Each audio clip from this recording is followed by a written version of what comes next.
Hello, ఎక్కడున్నావు? తాళాల ఇంకా తాగుడు కాలేదా? తౌడు ఇప్పుడే చెట్టు ఎక్కిండు. బాగా రాత్రి అయ్యేదాకుండకు. ఎందుకు? నువ్వు వచ్చే లైన్ లా దయ్యం తిరుగుతుందట. అరే నీ కర్మ పిల్లం ఉండబోయ్యా. ఇంట్లో తిరిగే దయ్యం తోటే తట్టుకోలేకపోతానా, ఈ లైన్ లో దయ్యం తిరుగుతుందా? అంత అర్జెంట్ గా తాగాల్సిన అవసరం ఏంటి? సిచ్యువేషన్స్. తెల్లారులు ఇస్తే అప్పులు, నెలంతా తెప్పలు, తీరని బాధ్యతలు, గుర్తింపు లేని ఉద్యోగాలు, అందరితో గొడవలు. తాగితే ప్రాబ్లమ్స్ మర్చిపోతావా? తాగితే మా ఇల్లే మర్చిపోతాను, బొంగులో ప్రాబ్లమ్స్ మర్చిపోలేనా?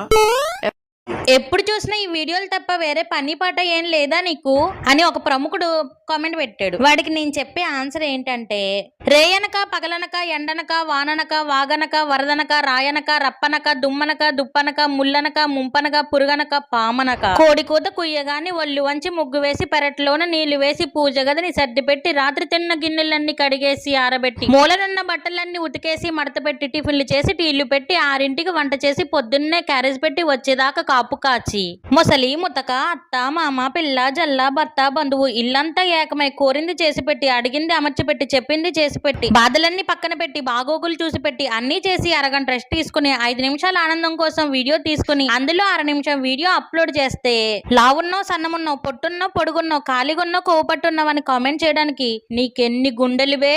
హమ్మేసా డైలాగ్ ఎలా ఉందో కామెంట్ చేయండి. సరే గాని సబ్స్క్రైబ్ చేసుకోవడం ఏంటి, సాయంత్రం మీరు తొందరగా ఆఫీస్ నుండి వచ్చేయండి, మీకోసం ఫుల్ బాటిల్ మందు కొని పెడతాను. నేను మందు తాగనుగా. మందు తాగితే నిజాలు మాట్లాడతారంట. మీరు ఈరోజు తాగవలసిందే, నిజాలు కక్కవలసిందే. నలుగురు ఏమనుకుంటారో అనుకుంటే బతకలేం. సొసైటీ ఎప్పుడు ఎవరో ఒకళ్ళు ఏదో ఒకటి అంటూనే ఉంటుంది.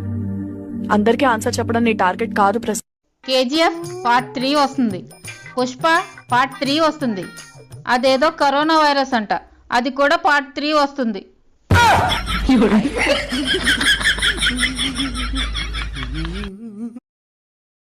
హలో హలో, ఏమైంది పిల్లగా?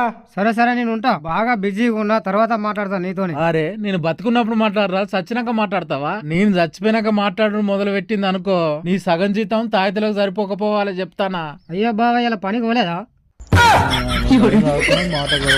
మాట్లాడతారు. ఏంటి, నేను షాపింగ్కి వెళ్ళడానికి రెడీ. ఏంటి, ఈసారైనా నాకు 5-6 వేలు పెట్టి మంచి హ్యాండ్ బ్యాగ్ కొనాలి. చెప్పడం మర్చిపోయానే, కరెంటు బిల్లు, కేబుల్ బిల్లు, ఇంటి అద్దె వచ్చేసిందే, కట్టాలి.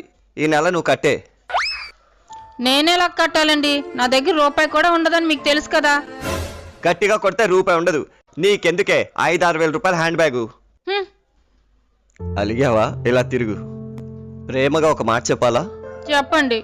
మొఖానికి ఫౌండేషన్ రాసుకున్నావు కదా, కొంచెం మెడకు కూడా రాసుకోవచ్చుగా.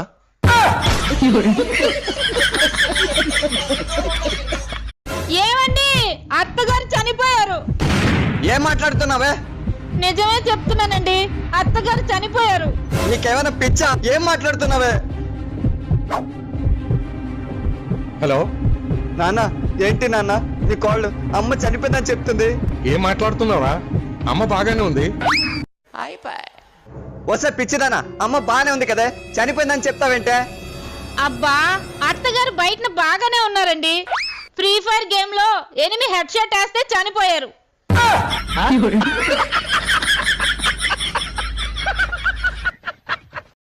ఫ్రెండ్స్ తో బయటకు వెళ్ళేసి వస్తా. సరే, నైట్ ఏం చేయమంటావు?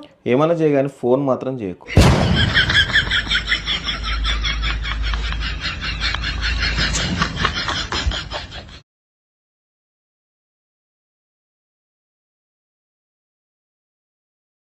ఏమన్నా పని పాటు ఉంటే మంచిగా ఉండు. ఆవును పట్టుకొని అడుక్కోవడానికి పోతానవా? సకినాలు, అరిసెలు, గ్యారెలు, బూరెలు బాగానే దొరుకుతాయి పో.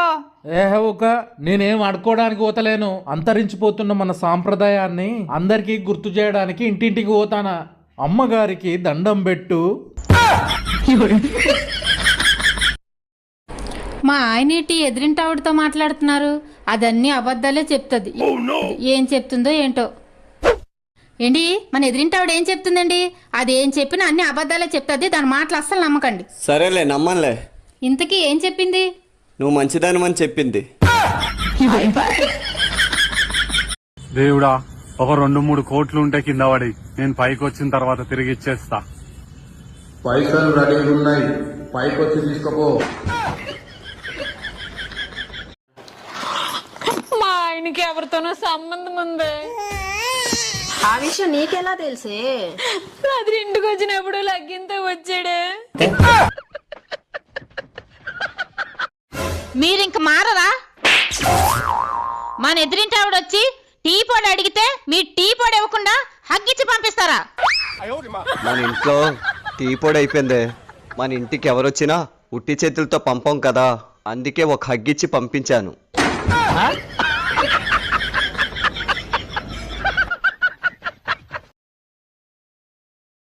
ఏమండి, ఒక 10,000 ఉంటే ఇస్తారా? 10,000 దేనికి? మన ఫంక్షన్ వస్తుంది కదా, పార్లర్కి వెళ్ళాలి కదా. మన ఇంటికి పెయింట్ వేస్తే కూడా అంత ఖర్చు కాలే కదనే.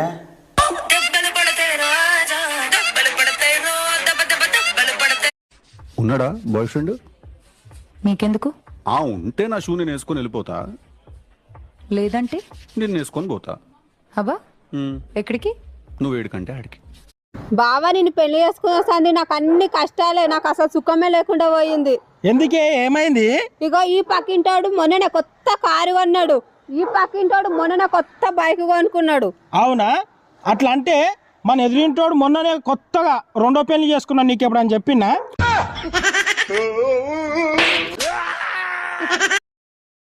ఎప్పుడు చూసినా దీన్ని తీసుకొస్తాను, దీని అమ్మ నాన్న తీసుకొస్తా అయిపోవు కదా. ఇది పుట్టినాక దీని అమ్మ బాలంత రోగం వచ్చి చచ్చిపోయింది. ఇక దీని నాన్న వాళ్ళ అమ్మ చచ్చిపోయిన బాధ భరించలేక రోడ్డు మీద పోయే బైక్ చక్రాలలో పడి ఆత్మహత్య చేసుకున్నాడు. పాపం అది అనాథ, దానికి ఎవ్వరు లేరు. ఇక దానికి బంధుమిత్రులు ఎవ్వలేరా? వాళ్ళు ఎక్కడ ఉన్నారో నువ్వే ఎంకలడక రావాలి. ఇక మేడం, మేము పక్క ఛానల్ నుండి వచ్చామండి. మీ ధైర్య సాహసాన్ని మెచ్చుకుంటున్నాం. థ్యాంక్ యూ అండి. మీరు రాత్రి చీకట్లో దొంగని కుమ్మేశారంట, అంత ధైర్యం మీకు ఎలా వచ్చింది? నేను దొంగ అనుకోలేదండి, మా ఆయన లేటుగా వచ్చారు అనుకుని కుమ్మేశాను.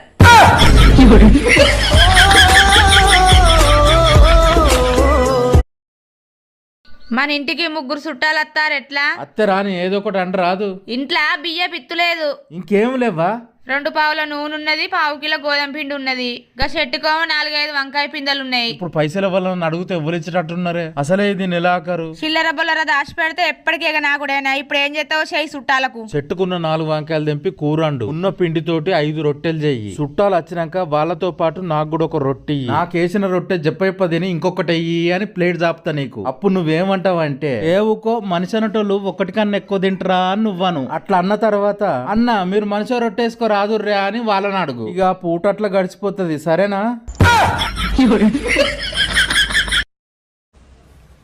ఏమండి, మా ఫ్రెండ్స్ అందరూ వాళ్ళ హస్బెండ్ పేర్లు చేతి మీద రాపించుకుంటున్నారు, మరి నేను ఎక్కడ రాపించుకోవాలి?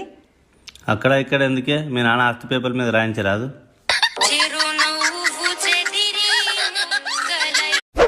ఏంటి, మనకి చాలా అప్పులు ఉన్నాయి కదా, నేను మీలో ఎవరు కోటీశ్వరుడికి వెళ్దాం అనుకుంటున్నాను. దేనికి?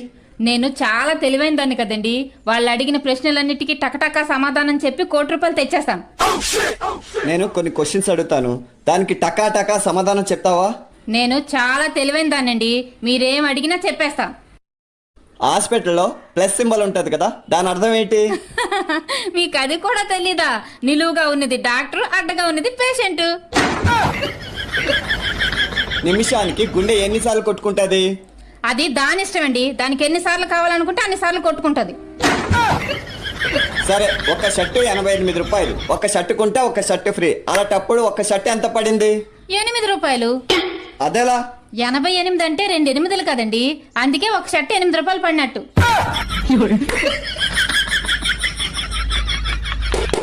సాధారణంగా ప్రతి మగాడి విజయం అనక ఒక ఆడది ఉంటుందంటారు, కానీ ప్రతి ఆడదాని విజయం అనక ఒక మగాడు ఉంటాడని ఎవ్వరూ చెప్పలేదు. బట్ నేను చెప్తున్నాను, నా విజయం అనక నా భర్త ఉన్నాడు. రీల్స్ పిచ్చి మరో ప్రాణం తీసింది. పని పక్కన పడేసి రీల్స్ చేస్తోందన్న కోపంతో భార్యను చంపేశాడు భర్త. మృతదేహాన్ని మూటగట్టి బాత్రూమ్ లో పడేసి 3 ఏళ్ల బాబుని తీసుకుని పారిపోయాడు. కొంపదీసి నెక్స్ట్ నేనేంటి అంటే, ఇదివరకే మా ఆయన 2 సార్లు వార్నింగ్ ఇచ్చాడు అనమాట. వంట పేంటలా ఉంది, ఎప్పుడు చేసినా రీల్స్ ఏనా అని. నాకు కూడా లైట్గా భయం స్టార్ట్ అయింది. మా ఆయన మరీ అంత మూర్ఖుడు కాదులే కానీ